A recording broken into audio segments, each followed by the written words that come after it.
ଦିନେ ମଖିନାନୀ ମାଛ କିଣିଥାଏ। ସେ ପୁଣି ଇଲିଶି ମାଛ।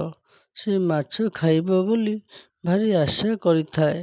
କାରଣ ସେ ଅଧିକାଂଶ ଦିନ ବ୍ରତ ଉପବାସରେ ତାର ଦିନ କଟେ। ତେଣୁ ସେ ମନ କରି ଇଲିଶି ମାଛ ଖାଇବ ବୋଲି ଇଲିଶି ମାଛ ରଖିଥାଏ।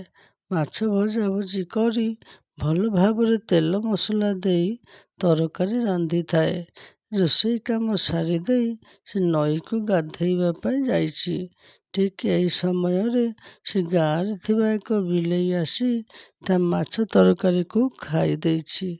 ମଖିନାନୀ ଆସି ଦେଖେ ତ ଆଉ ମାଛ ତରକାରୀ ନାହିଁ। ସବୁତକ ବିଲେଇ ଖାଇ ଦେଇଛି।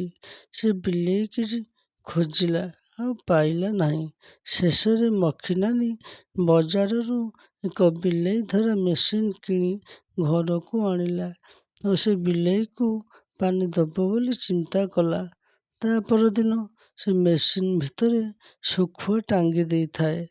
ବିଲେଇଟି ଶୁଖୁଆ ଖାଇବ ବୋଲି ଚେଷ୍ଟା କରୁଥିଲା ବେଳେ ମେସିନ୍ଟି ବିଲେଇକୁ ମାଡ଼ି ବସିଲା ଏବଂ ବିଲେଇ ମେସିନ୍ ଭିତରେ ଛଟପଟ ହେଉଥାଏ।